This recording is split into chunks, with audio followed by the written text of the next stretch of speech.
All right, guys. Our next guest is coming off another impressive win over Kelvin Gastelum, the number 3 ranked middleweight in the world now, joins us to talk about what's next and a whole bunch of other things. The king of crystals, the killer gorilla himself, Jared Cannonier. Welcome back to Submission Radio. How are you, man? I've been good. How are you guys, Casper and Dennis? I've been good. I appreciate you guys having me. Good, man. Good. We're good, especially now that you're on the show. Excited to talk to you, man. And first off, we have to clear something up, Jared. You mentioned to Ariel Helwani how Marvel isn't calling you up to do any movies, but we have to find out, if they did, what's the superhero that Jared Cannonier would want to play? Oh, that's a tough one. Well, of course, the most prominent one would be Black Panther. Yeah. Right? I hear they're looking for a replacement, man. I know, right? I know my acting credentials aren't up, but I can learn. Who's your favorite, man? Yeah. Sorry to interrupt you. It's hard. That's a tough one, man. That's a tough one. It's hard because I like Spider-Man. It's certain qualities of certain individuals I like. I like Spider-Man. He's agile. He's not the biggest, but he's but he's always willing to throw down with the biggest. And of course, the Hulk. He was one of the biggest and the strongest and, most aggressive and all that good stuff. I like Wolverine. I like Professor X. I like them all, man. I like them all. But you got to settle this for us, man. This is the big one. Who is the Spider-Man to Jared Cannonier? Is it Tobey Maguire, Andrew Garfield, or is it Tom Holland? Well, Tom Holland has done the best job out of all three, so I'm going to have to go with Tom Holland. People in the comment section right now. I like Tobey Maguire, actually. But I was going to say, man, you mentioned the whole Marvel thing because you're kind of trying to explain the real situation. The most UFC fighters are into Ariel Helwani. You discussed how your wife is getting ready to get back to work. Is it kind of frustrating to see some of the pay gaps between the UFC and other combat sports like boxing, where we saw like Tyron Woodley, for example, made quite a big payday the other weekend for the card that he was on with Jake Paul? I wouldn't say that it's frustrating. To be honest, it's an issue, but it's not, that prevalent in my mind, to be honest. I understand the UFC as a merit-based pay system. So the better you promote yourself, the better you perform, the better you fight, the more money you're going to make. So, and MMA, we make this comparison to boxing and MMA, a lot, but I don't think boxers are getting paid a lot of money at the lower ends of their careers. You feel me? So, but I'm not too sure about that. But again, back to that whole conversation, that thing just grew wheels and legs of its own and turned it to something completely different from what I was trying to say in the octagon. And then, of course, Ariel got a hold of it and asked his questions, and it turned us into this big old thing that was definitely not my intent. So, but as far as I would definitely like to see that gap. What's the word? Shorten, if you will. Mm-hmm. Because hell yeah, I want more money, but I'm not, picking it outside of Dana White's or Sean Shelby's or Mick Maynard's house, talking about they need to pay us more, because I honestly get paid pretty good. I just haven't been busy in the last couple of years. So I was going to say, settle it for us, because, obviously it has become a big story and a big sort of, talking point. So you said that some of it became a bigger thing than what you intended on. What were your intentions? What was the actual message that you wanted to get out? Well, DC asked me, what do I want next? Do I want to fight next or the champ or something like that? And I realized that the champ's not going to fight Whitaker until maybe next year sometime. And then it's going to be another 4 or 5 months after that. So I was just, thinking into the future. And then I answered, well, I'm broke. I can't wait, the rest of this year and then 4 or 5 months into 2020. And it's not that I'm poor or anything, you know what I'm saying? My bills are paid. I still got my, I'm renting this house here and all the bills are paid in this house. So, I'm not poor or anything. Everybody took it as if, I'm struggling to make money. It was just, here, go. I'm doing an interview, son. But Was that Dana White trying to go into the room? Be like, Jared, stop talking about this. Trying to silence me. No, but that's just my situation. I haven't been able to fight. I've been dealing with injuries since 2020.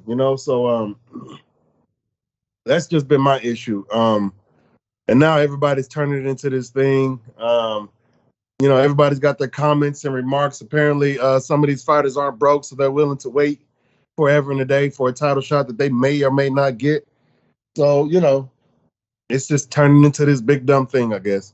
Yeah. And did the UFC say anything to you? Anyone from the UFC say anything to you after the post-fight interview or anything like that? No, just people asking me questions for clarification, and I gave them my clarification. And I also give them my truth. I'm not going to sit here and say, no, I don't want more money. I'm not saying I don't want no more money. Hell yeah, I want more money.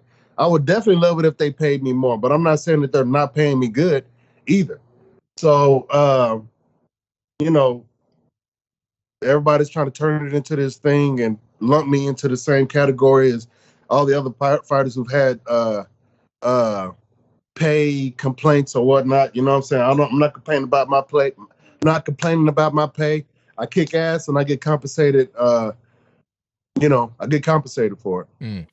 Well, you talking about your wife going back to work, it kind of it brings up something interesting, which is that before your fighting run, you worked at the Federal Aviation Administration in Anchorage, Alaska.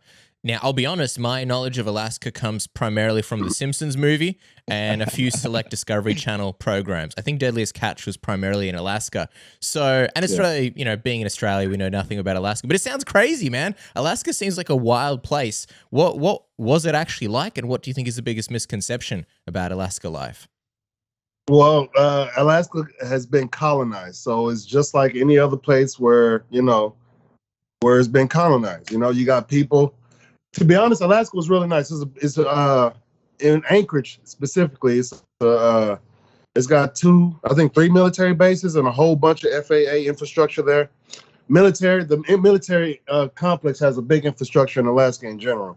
But in Anchorage, where I was at, there's a lot of diversity, a lot of different cultures. Of course, including the Alaska Native cultures, the different Alaska Native cultures. So there's different ones up there. For those who aren't aware, it's not just one, and the one that you're thinking probably isn't the one that probably isn't the one that you'll be standing in front of when you're walking through Anchorage. But there's a bunch of different cultures. A lot of Hispanic cultures, or even African cultures, Eastern European cultures, Asian cultures, Koreans, South Asians, Indians, stuff like that. So it was a bunch of different cultures there. So I liked it a lot in that regard. I just didn't like the long winters. I don't like cold, snow. I'm not a big fan of less sunlight. Even though the nights were beautiful, the summers were really good there. But there's people there. There's roads.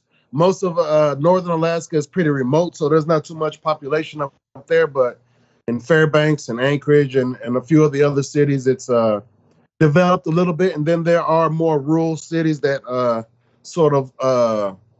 I guess by naturally has maintained some of its rural aspects, if you will. Yeah, because when I think of Alaska, if the Discovery Channel is correct and what it teaches me, it's very outdoorsy. People are very hands-on.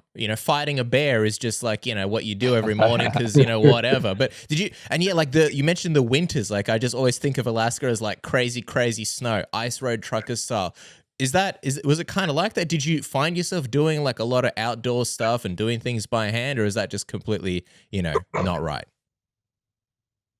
Well, there is that outdoor aspect. A lot of people like to go hiking, biking, trail hiking and stuff like that. Especially during the summertime. That's the time to do it. Nobody's doing that during the winter unless you're training for cross country skiers. I think we had an Olympian and stuff and do something like that from Alaska. But But for the most part, the city of Anchorage is built up. They have trucks that come and plow the streets, and you got private companies, people who have plows in their trucks who will plow and stuff. They got a Walmart, they got a Fry's, you know. They got a Dave and Buster's now too, I hear, and I hear it's pretty jumping up there. I think what you're doing right now is you're getting everybody to want to move to Alaska. You're like the Alaska. You should get a job in the tourism sector because it sounds pretty good to us. And by the way, you have to be the pride of Anchorage, Alaska, right? Because I know you still got the house there. So I'm guessing at the end of the career, you guys move back to Alaska, and we're looking at the next mayor of Alaska potentially, Jared Cannonier, right? I wouldn't say the mayor. I'm not born and raised in Alaska. I'm a Texan. You know, I was born and raised in Dallas, Texas. So I just moved and lived up there and worked up there until, you know, this MMA thing jumped off. I do still own my house, and I do plan on making my way back up there, but it's not going to be like a permanent move. At the end of my career, I plan on owning a house here in Phoenix and Texas, and of course the one I own in Alaska. I need to buy some property in my father's hometown. I need to buy some land down there.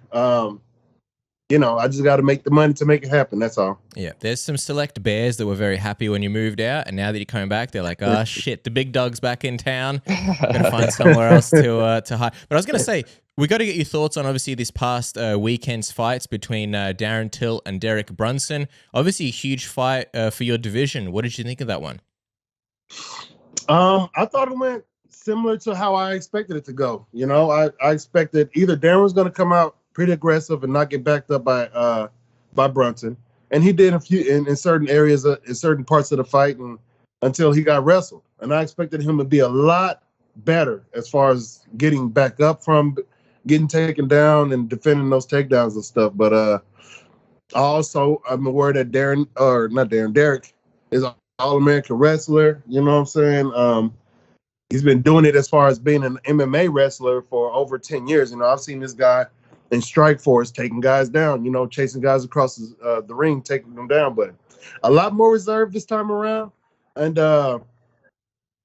you know, he picked this time to wrestle at the perfect time in all 3 rounds. And it didn't take much of his wrestling to make that fight go his way. Well, what do you think the future looks like for Till? I mean, obviously, you're somebody who moved all the way down from heavyweight to middleweight, and Till's moved up from welterweight to be at middleweight. Do you think that Till has sort of reached his ceiling in a lot of ways in the division? Do you foresee him sort of contending against the top guys in the division, or do you think it's just a minor setback? Well, I think Kevin Holland's been posting memes already of Till joining him, and I can't remember who, somebody else to go with him to Dagestan to learn how to wrestle. So it was funny. I think if Till learned how not to get held down, he still has his, you know, that potential to be very successful in the division until he comes up against me. And then it's a game. Yeah, go on. Yeah, but no, I don't think I definitely don't think it's over for him. He definitely looked like he won as far as the striking aspects of that fight went. And he was on his way, especially in that 3rd round. He was on his way to probably putting a stamp on that. And then Brunson turned to right. Well, I think Till made an error. When Brunson shot in, he defended, then Till went for the front headlock position, which invites wrestling situation all day long. So yeah, I think Till definitely still has opportunity to be successful. And then on the flip side, you got Derek Brunson, who's obviously put together this really nice streak, and I think shocked a lot of people. He's been the underdog in basically all these last fights, and he's gone out and won. What do you think of his sort of, I guess, title hopes? He's looking to wait for the next title shot. I guess, kind of the opposite of you, right? You won your last fight. You said, you know, I'm broke. I need to keep fighting to make some extra money. He was kind of like, I'm good. I have money. I'm happy to wait. And I think you touched on that a little bit earlier where you said some people are willing to wait for a title shot that may or may not come. What do you think of that situation? Well, I'm going to take my personal feelings and put that aside and say that I understand his willingness to wait. I don't know how I feel about being made that comparison being made of being broke and not broke and willing to do things and not willing to do things. You know, like I've said this in the past, I don't fight to make money. I just so happen to make good money from my fighting. I fight because I love to do this. That's it, man. That's my stance. So for me, it's not only because I would like to accumulate some more money. Is the reason why I'm fighting, or I won't wait for the title. I'm not going to wait for the title because I need to fight. You know what I'm saying? I need to get my hands on somebody. It's not the money. It's not the lack of money the reason why I need to fight. I need to fight because I need to put my hands on somebody. I need to get in there and get better. I need that competition that's going to make me better. And if these guys want to stand around and wait to fight, get their ass whooped by Izzy, I find it hard to understand. It's just, for me, it's about the fight. All these guys are thinking about their career and stuff. And like I said, man, the more you hang on to something, the easier it is to lose it. The tighter it is to hang on to something or something. You guys get it? Yeah. There's a saying. There's a bunch of country songs about that shit too. But for me, again, I understand his stance. He's been doing this for a long time. He hasn't had his title shot. He was close to his title shot, and then he ran into Izzy. And now he's on his way. I don't think he's in a position to wait for a title shot, to be honest. He's number 5. He beat number 7. I don't think that does much. I think that just solidifies your position right there at contendership. You know what I'm saying? I don't think that makes you the number 1 contender. So if he wants to be certified officially the number 1 contender, he'd fight me. And then he can sit around and wait and be guaranteed the title shot. But as far as, if I wait and he waits, I'm getting the title shot first. That's just, if you look at the rankings, that's how it is, So, I don't know.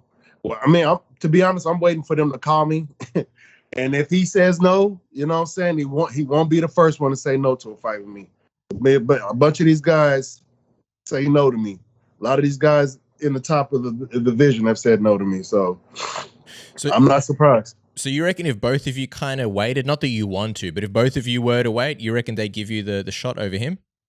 Naturally, because I'm ahead of him in the rankings. My resume of who I've beat the last 4 guys, got 4 wins in the division. The last 4 guys who I've beat have all been better than the guys who he's beat, So, I don't know, man. I know he's on a winning streak, but my 4 out of 5 wins are better than his 5 out of, 5? Mm. And just to be clear, Jared, if the UFC did approach you about fighting him next, obviously you've got Costa and Vettori fighting as well, October 23rd. What is the fight that interests you more? Is it this Brunson fight, or do you think it's the winner of Costa Vettori that gets you closer to the next title shot? Well, of course, the winner of Costa and Vettori is a more clear-cut contenders. That's 1 versus 2. But if they called and said, Derek Brunson, contenders match, this is for the next title shot, they're not thinking about Victorian thing, they're going to be after you, then yeah, I'm accepting that fight. I just want to quickly go back to Brunson and for a sec. Obviously, he wants this rematch with Israel. You were on that card, UFC 230, where they originally fought in New York. What do you actually think that rematch would look like? What do you think Brunson Adesanya 2 would look like? Well, from what I saw out of Brunson in his last fight, I think Izzy tools him up all day long on the feet. I don't think his striking has developed to the level to contend with a guy like Israel. We saw how successful Darren Till was, and it was essentially some pressure with a 1-2, and it had Darren on his heels, had him, thinking about shooting, and it worked out. So the question is, can he get Izzy down and hold him down like he did Darren? I don't know. We ain't seen nobody hold him down like that. Can Darren do it? Yeah. Can Derek? I'm sorry, I keep saying Darren. Can Derek hold him down? Absolutely. He definitely has the skills to be able to make it happen. But I think Izzy has his number in that fight. I think it's interesting when you look at the division, like Costa Vettori, it's a good fun fight, but it's like both of these guys have already gotten beaten by Israel Adesanya, and quite recently too. I think that you and Derek is like a pretty interesting matchup, even if it's maybe not the ideal one for you just because of rankings. If you and Derek got matched up, How do you think you match up against Derek? I know you've spoken to us many times about how for you it's more about the art and the expression, but how do you think you match up against him? Well, again, I'm sure I have the striking advantage, and I'm sure he believes he has the wrestling advantage. But I don't think his offensive wrestling is better than my defensive wrestling. So he may be able to take me down, but can he keep me there? Can he do that for 5 rounds? Can he? Can he? And if you ask me, I'm naturally going to say no, he can't. He'll probably have a different answer, but that's my answer. He won't be able to do that against me, and I beat him up. So maybe take him down and ground and pound him out. Yeah, could you imagine? Speaking of ground and pound, if you enjoy cereal but don't enjoy the excess sugar and wish you could ground and pound all the sugar out of your favorite cereals, fear no more. Enter Magic Spoon. I can't tell you how many times I've browsed the cereal aisles thinking, you look delicious, but I can't have you because you got too much sugar. And now Magic Spoon is here, the zero sugar cereal, tasting as delicious as all your childhood favorites, minus all the sugar in it. Yeah, man, I'll tell you, dude, it's pretty crazy. 0 grams of sugar, 14 grams of protein, only 4 net grams of carbs in each serving, and only 140 calories. This thing is legit. And the great thing is, just like Casper mentioned, it's not like you're going to be eating some weird flavors that you've never seen before. These are all the flavors that you guys grew up with and absolutely loved. The cocoa, the fruity, the frosted, the peanut butter, the cinnamon, the blueberry, the cookies and cream, the maple waffle. All the flavors that you want and more is available with Magic Spoon. Honestly, it's changed my life, Cass. I'm eating cereal every night now. There's no need to cook dinner. I'm basically eating cereal, breakfast, lunch, and dinner, and I feel good about it. And I feel like the old Dennis from back in primary school days is back yet again. It just feels so good to be in lockdown, but be able to actually enjoy something for a change. And you guys could do that today with this crazy deal, because if you click on the link below, you guys can grab yourself an awesome discount with the code word submission at checkout. $5 off at magicspoon.com/submission. Game changing, man. Life changing. That's right. Speaking of game changing, if you are still shaving yourself, shaving your junk with a rusty razor, making a mess, using countless rolls of toilet paper just to, bandage up your poor old boy, don't do that anymore. Get the Manscaped Lawnmower 4.0, the best grooming tool on the market with the skin-safe technology. Never cut yourself again. This Lawnmower 4.0, it's got a whole bunch of different guards so you can trim your junk and trim your pubes to any length that you like. It's got the LED light. It's got the 7,000 RPM of motor. It is waterproof. You can basically use it anywhere you like. And at the moment, they're giving away a sexy discount so you can be the best version of yourself, whether you're going on a date, I don't know, going to training, or just want to be the most streamlined version of yourself, the most smooth balls in town. That's what you're going to be known for. Isn't that right, Dennis? That's right, man. Get some speed stripes in your life today with the code word submission. Get 20% off and free shipping. Do it today, 20% off and free shipping with the code word submission today. But Jared, what are you thinking, man? What are you thinking in terms of returns? When would be like the ideal time to make the comeback for you and have this next fight? ASAP, as soon as possible. November, December. Have you spoken to the UFC about it? Like, is this already in discussion about the timeline already? Or are they already looking at those months for you? No, I haven't talked to anybody yet. I'm waiting to get a call, a contract for a fight, and hopefully a new contract for, a deal with the UFC. So I'm just waiting for the phone call. I think they were waiting for this past weekend to play out. They could potentially be waiting for the Vettori Costa fight to play out before they call me with an offer. I don't know. I'm not like calling Mick and say, hey man, what's going on? What are you thinking, brother? Which I probably should. I should. But I'm just gonna sit right now. For now, I'm sitting. I'm gonna watch the board and see how things play out. You mentioned that you want a new contract. Is your current contract finished, or is this something that you want to kind of do for your next fight? You know how a lot of fighters these days, is very common where they negotiate before their fight contract finishes. Yes, I believe that's the situation. Yeah. The current situation. I'm not done with my contract. I think I got a fight or two left on it still. Mm-hmm. So I assume we're in a position to renegotiate. What made you, I guess, come to that conclusion and want to do a new deal? Well, talking to my manager. Is it a situation where it's one of those like initial contracts where you were locked into a certain amount, and now it's obviously a situation where you're a main eventer and there's a certain guarantee that needs to be changed going into your next fight? Is that sort of the mentality behind it? No, to be honest, I don't deal with my contract negotiations at this point. My manager deals with them. They send me the offer. I read through it, and I either agree to it or I don't agree to it. Luckily, the offers that they sent me have all been A-okay.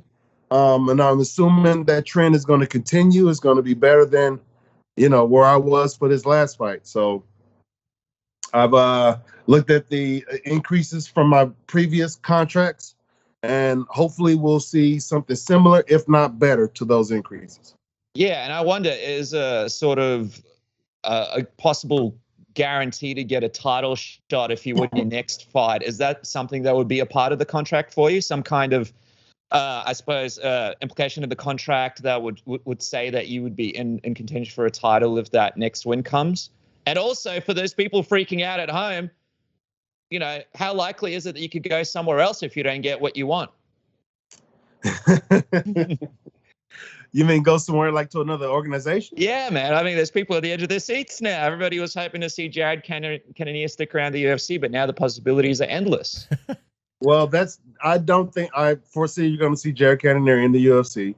I'm not trying to go anywhere. I don't think the UFC is trying to let me go right now. At this point in time in the career, the champion has beaten most, if not all, of the top contenders. I'm the only one who hasn't faced him. So there's still that. On top of that, I ain't did anything to make anybody mad. I do my job. I make it easy for everybody else around me to do my job. I don't present any problems or issues to the UFC or anything like that. The only issue that they may have with me is just my me dragging my feet on getting papers to them back and forth to them and shot and stuff. Responding to emails and things like that, because I don't like, I don't like these phones telling me when to look at them and do stuff like that.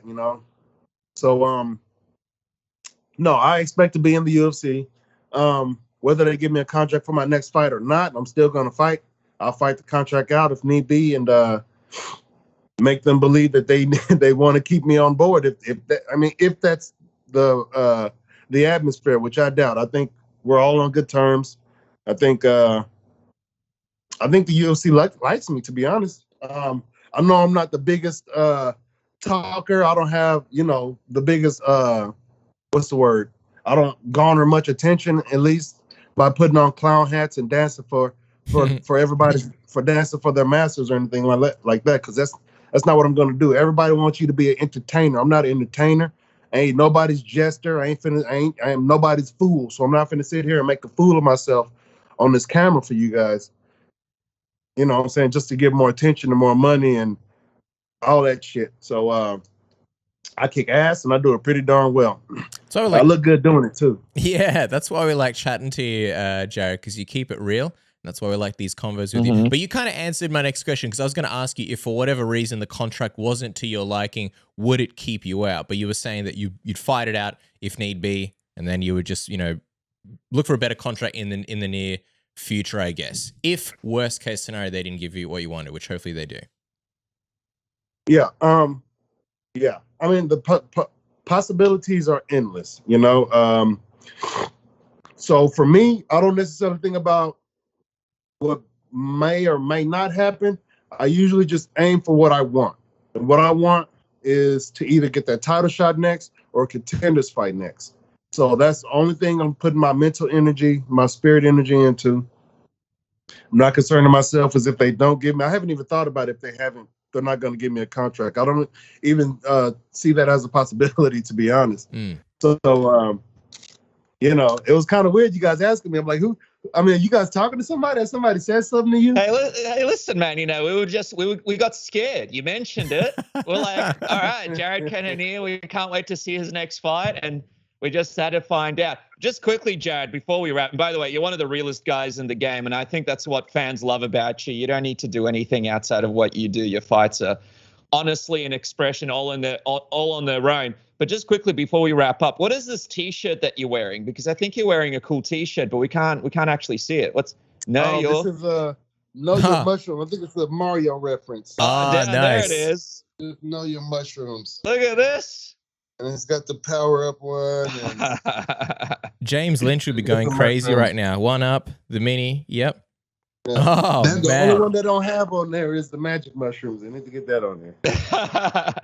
Well, there you guys go. I mean, we can't wait to see what happens next, but make sure to follow Jared on Instagram at Killer Gorilla MMA. He's actually doing some posts now, which is very exciting for his fans. And just a little bit. I think it really means a lot when you post, because whenever you do, it's always something cool. So make sure to follow the man, and we can't wait to see what happens next. Of course, you've got the mushroom T-shirt. I feel like this should be an official piece of merchandise, maybe for the next fight, Jared. I don't know, but I think there's something there for it. Thanks so much for joining us, man. Thank you. I appreciate you. Appreciate you guys having me. Thanks, Jared. And good luck out there. I hear Australia is pretty crazy right now. Yeah, we're in lockdown number 25,000 over here, but hopefully it'll come down and we'll see you fight in person. Maybe next year, man. Yeah, man, for real. Awesome. Thanks, Jared. Catch you later. Thanks for your Jared. time. All the best, man. Bye-bye.